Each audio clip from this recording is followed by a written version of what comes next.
Bienvenidos. Aquí inicia Codema Hoy, un magazine desde el cual le contamos a Colombia los propósitos de bienestar y prosperidad común que identifican al cooperativismo y la economía solidaria, las buenas prácticas empresariales y las formas de experimentar y expresar la solidaridad. Educamos y comunicamos para la asociatividad, la ayuda mutua y la cooperación. ¿Qué tal, amigos? Bienvenidos a esta nueva emisión de nuestro espacio informativo en esta mañana.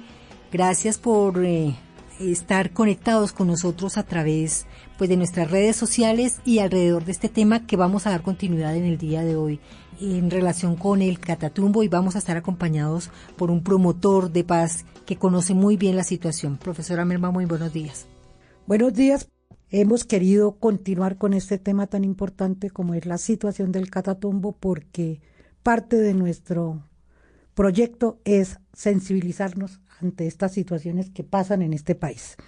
Nos acompaña el compañero Carlos Arturo Velandia, promotor de paz, integrante de la asociación ABC Paz, quien ha también colaborado con Codema en diplomados que tienen que ver con el proceso de paz y con la resolución de conflictos. Hoy lo hemos querido invitar para que nos cuente sobre su libro llamado Catatumbo y sus gentes, destrucción y muerte.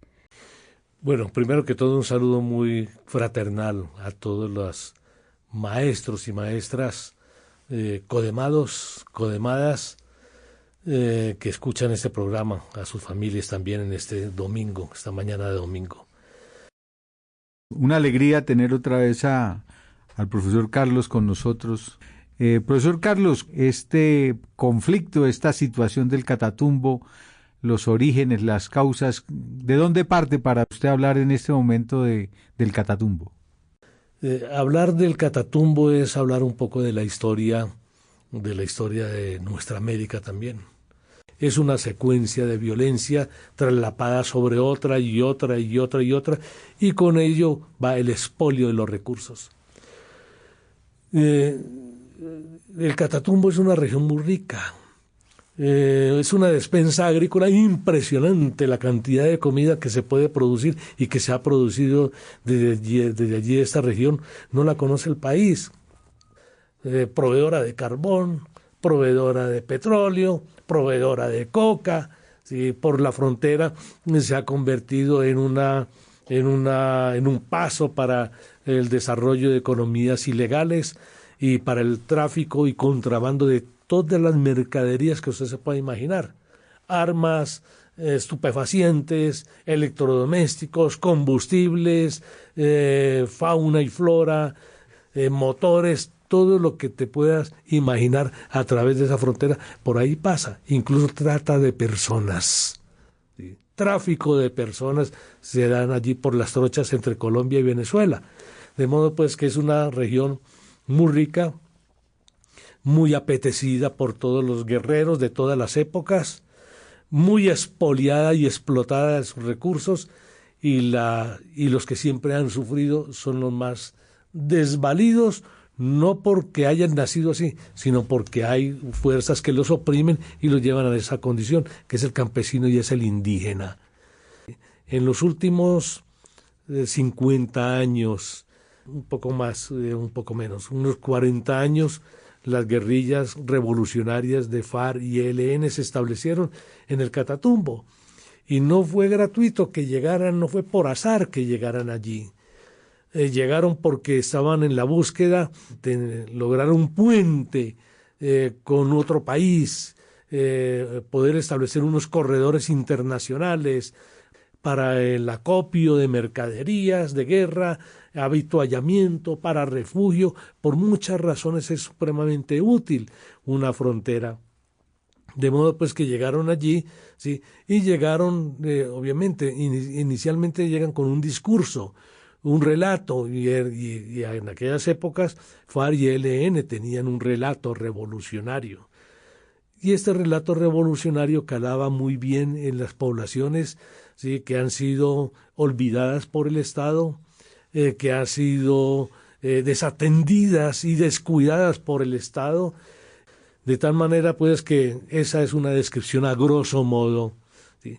En los últimos 50 años, un poco más, un poco menos, se da la incursión en la actividad económica del país de la coca y de la cocaína, la transformación de la cocaína. La coca ya existía, porque es nativa de América, pero nunca había sido la coca transformada o procesada para extraer el alcaloide y convertirlo en una mercancía muy apetecida en el mundo, ¿sí? Al punto pues de convertirse en una sustancia supremamente peligrosa para la salud, pero también para la economía y como fuente también generadora de violencias, de tal manera pues que en estos territorios empieza a aparecer los sembradíos de coca a gran escala. Pero junto con ello aparecen los laboratorios de los narcotraficantes, no de los campesinos, de los narcotraficantes, y se establece ya un vínculo, ¿sí?, del territorio con un negocio ilícito, el cual debe ser perseguido por el Estado, pero con ello viene la estigmatización. Esos territorios son estigmatizados, son territorios que son zonas rojas, pero al mismo tiempo proveedoras de narcóticos, de ilícitos, y allí no se va a invertir un peso, porque ¿cómo vamos a invertir un peso en un territorio que es controlado por guerrilleros y narcotraficantes? ¿Sí? Con esta introducción histórica, pedagógica que usted hace sobre el contexto en general de la región, ¿qué ha pasado en el contexto político? ¿Por qué se da en este momento esa crisis humanitaria, esa tragedia humanitaria que está viviendo el Catatumbo? Sí, hay otros elementos que ayudarían a comprender mejor el asunto. Es que junto con el negocio del narcotráfico se desarrolla el fenómeno del paramilitarismo, porque es que los narcotraficantes necesitaban una fuerza bélica, una fuerza que le protegiera su negocio, y para eso trajeron paramilitares. ¿Por qué paramilitares? Porque los narcotraficantes logran establecer unos nexos a través de la corrupción con el sector militar que persigue a los guerrilleros. Entonces dicen, los guerrilleros son enemigos nuestros y son enemigos también del gobierno. Entonces hagamos una alianza y juntos nos ayudamos. Los militares en el territorio recibían canonjías, recibían dinero, recibían beneficios por permitirle a los paramilitares ejercer allí un control permanente. Aunque no estuvieran los militares, sí había quien hiciera la tarea de combatir a las guerrillas. Pero al mismo tiempo también hay un fenómeno que es muy importante anotar, y es el empoderamiento de los movimientos sociales. Aparece, es decir, el campesino se organiza. Aunque no tiene armas, ni las va a tener, el campesino tiene otras herramientas, que es la organización. Entonces surgen formas propias de los campesinos, como las juntas de acción comunal, las juntas de vecinos, las juntas de padres, se empiezan a organizar para mirar a ver cómo sobreviven y cómo se defienden frente a los poderes fácticos que tienen allí en el territorio, pero al mismo tiempo cómo se hacen vocerías para reclamarle al Estado. En cierta forma, estos son como los inicios de lo que hoy en día después se generó en unos movimientos mucho más organizados y más politizados. Hoy en día existen allí movimientos como ASCANCAT, ¿sí?, que es la Asociación Campesina del Catatumbo, ¿sí?, como CISCA, ¿sí?, también, que es otra organización de naturaleza social, y otros movimientos sociales más locales, pero que representan en cierta forma las aspiraciones de las gentes. Pues bueno, hoy por hoy tenemos una situación dramática, y es que el Catatumbo en los últimos 30 años ha sido duramente golpeado por la violencia. Una violencia la desatada por el paramilitarismo en contra del campesino. Sí, está la masacre del Tarra. De momento, ahora pasa creo que de 50 el número de muertos allí. Hoy la guerra en Colombia, ¿sí?, si podemos llamarla guerra, entre los grupos armados, ya no se libra contra el Estado. Ya no es para arrebatarle el poder al gobierno, ni para derrocar al gobierno, ni para cambiar toda la sociedad de todo el país, sino son guerras que se dicen son guerras horizontales. Ya no es hacia arriba que se pelea, ya es hacia el lado. ¿Quién está al lado? Pues otra guerrilla u otro grupo parecido a ellos, ¿sí? De tal manera que son guerras horizontales, ya no es hacia arriba. ¿Y qué es lo que está de por medio? Ya no es el poder total, ¿no? Es el poder en el territorio. ¿Qué es un territorio? ¿Sí? Un territorio tiene 3 características. Primero, ¿sí?, es una región geográfica con un componente biótico y abiótico, es decir, con vida, pero también con recursos minerales debajo del subsuelo, ¿sí? Eso es un territorio, una zona geográfica determinada, con mucha vida, ¿sí? Eso es. En segundo lugar, ¿sí?, allí hay sociedad, hay comunidades, ¿sí? Y en tercer lugar, hay recursos. Y donde hay comunidades hay organización, ¿sí?, o hay institucionalidad. Entonces las organizaciones, ¿sí?, armadas, ¿sí?, ya no pelean contra el gobierno por arrebatarle el poder, sino pelean, ¿sí?, por lograr el control de un pedazo de región, de territorio, donde pueden tener la totalidad del control.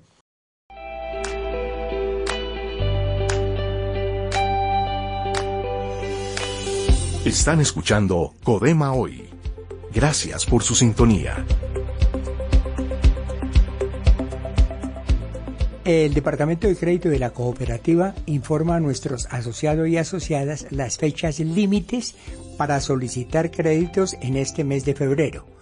Para FOPET hasta mañana lunes 17. El crédito por ventanilla y crédito hipotecario hasta el jueves 20. Secretaría de Educación Distrital, Universidad Distrital, Escuela Tecnológica, hipermunicipios hasta el viernes 21. Finalmente, el crédito para pago de deudas con otras entidades financieras hasta el lunes 24. Codema 60 años. Bienestar y futuro para la gran familia codemada.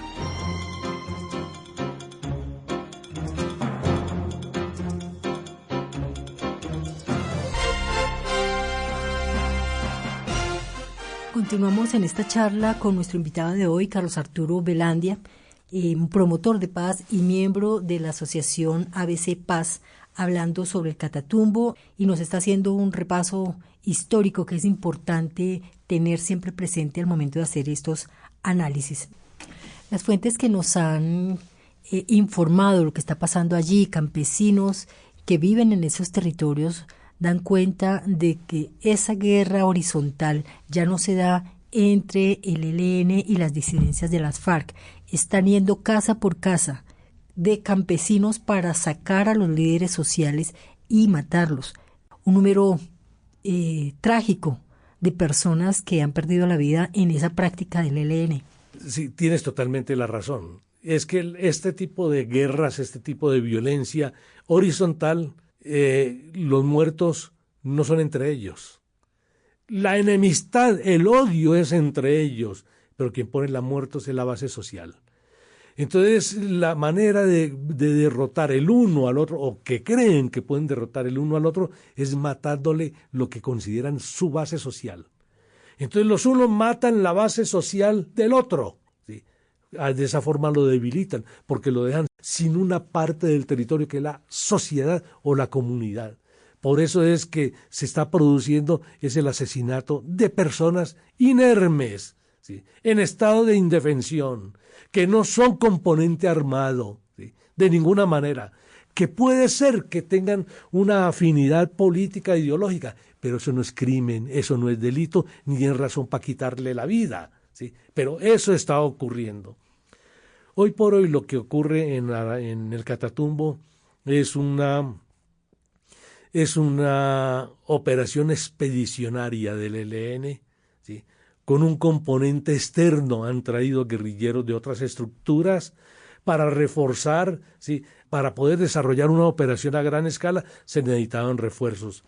En segundo lugar, se cree que muy seguramente la fuerza local del ELN allí en el Catatumbo, ¿sí?, no estaba como muy de acuerdo en desarrollar esa operación porque significaba matar, e incluso hasta parientes. Los catatumberos tienen una connotación, una característica cultural, es que se reconocen como propios, tienen un sentido identitario, somos catatumberos, aquí hemos nacido, aquí nos vamos a morir, ¿sí? Aquí han crecido nuestras familias. Sí, y esto de atacarse los unos a los otros como que, oiga, un momentico, ¿sí?, pensémoslo, esto no es tan fácil. Entonces parece ser que tuvieron que traer gente de afuera para poder hacer lo que terminaron haciendo, una masacre en medio de una operación expedicionaria. Con un elemento ético muy grave, y es que esa fue la táctica del paramilitarismo en muchas regiones del país, en una región muy cercana ahí que fue el Magdalena Medio, que ellos describieron como quitarle el agua al pez. El pez era la guerrilla, el agua era la base social, y eso es lo que explica las operaciones de exterminio de fuerzas políticas como la Unión Patriótica y otras en los campos colombianos, y de organizaciones y tejido social. Así es, totalmente de acuerdo, sí, con esa explicación que da usted, profesor, sí, y sobre todo porque hay una característica, y es que esto ya había ocurrido, algo parecido ya había ocurrido en Arauca entre el año 21 para amanecer el año 2022, y ocurrió algo parecido. El propósito era sacar del estado de Apure, ¿sí?, a Antonio Medina y las fuerzas de Antonio Medina, ¿sí? Después las empujan hacia Arauca y luego las sacan de Arauca, ¿sí? Esa era la operación, y lo hizo el Frente de Guerra Oriental, ¿sí?, combinando todas sus fuerzas, y en solo una noche ocurrió una matanza, ¿sí?, que fue a sacar de las casas a personas también en estado de indefensión, y decían, es que son milicianos. Pero aunque fuesen milicianos, no podían ser matados, es que no fue un campo de batalla. No tenían fusiles, no estaban en trincheras, no estaban armados. Sí, a la fecha, sí, el ELN congela los diálogos de manera unilateral, genera un pretexto de que el gobierno los denomina a ellos grupos armados organizados, GAOs, al igual que a los otros grupos. ¿Sí? Sin embargo, hay unas resoluciones que lo reconocen como en su naturaleza política y rebelde, ¿sí? Extraen los instrumentos jurídicos de reconocimiento, pero para el ELN no es suficiente. Dices que nos igualan con otras organizaciones y no lo admitimos, y por eso declararon en crisis el proceso y lo congelaron. ¿Qué hay de fondo dentro del ELN para torpedear ese proceso e irse contra la población civil y evidentemente montar otra narrativa?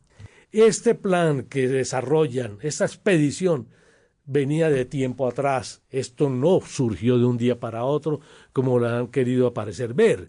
No, es que estamos reaccionando, ¿sí?, frente al asesinato de una familia, ¿sí?, para no involucrar que era un proceso de planeación, de disposición de tropas en el territorio, porque a un mismo momento, en una misma hora, ¿sí?, en 7 municipios se desató la matanza.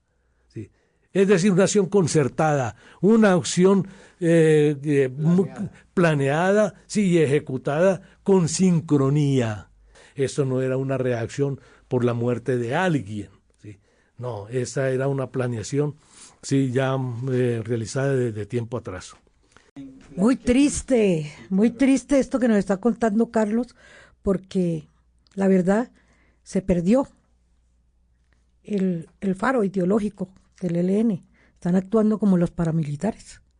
O sea, es una masacre programada para recuperación de territorio, para su propio beneficio y no el de las comunidades.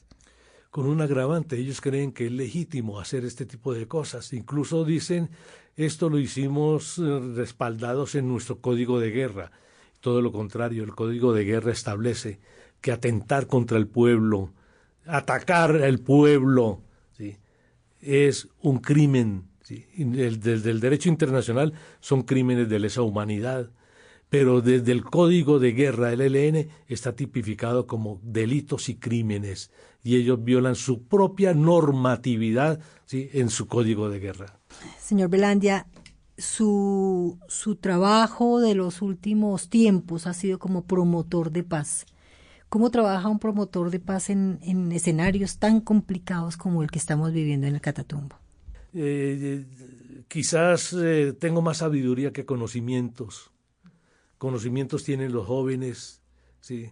Los viejos vamos teniendo quizás más sabiduría, menos conocimientos, pero más sabiduría. Y la sabiduría es como el sumum de experiencias vividas, de conocer, de reflexionar. Y esto es lo que me permite a mí, en cierta forma, también hablar como hablo, dirigirme como me dirijo, ¿sí?, a quienes fueron mis antiguos compañeros de causa. Yo fui militante y fui dirigente del Ejército de Liberación Nacional, de un Ejército de Liberación Nacional que se movía sobre unos valores éticos que hoy en día no los veo. Yo no veo allí que tengan un comportamiento fraternal. Eso no es fraternidad. Quizás la haya entre ellos, como camaradas entre ellos, pero no hacia la sociedad. No tiene una relación de camaradería con el pueblo porque lo están matando, lo están oprimiendo, ¿sí? Y esto es inadmisible no solamente desde la parte discursiva, sino desde la realidad transformadora.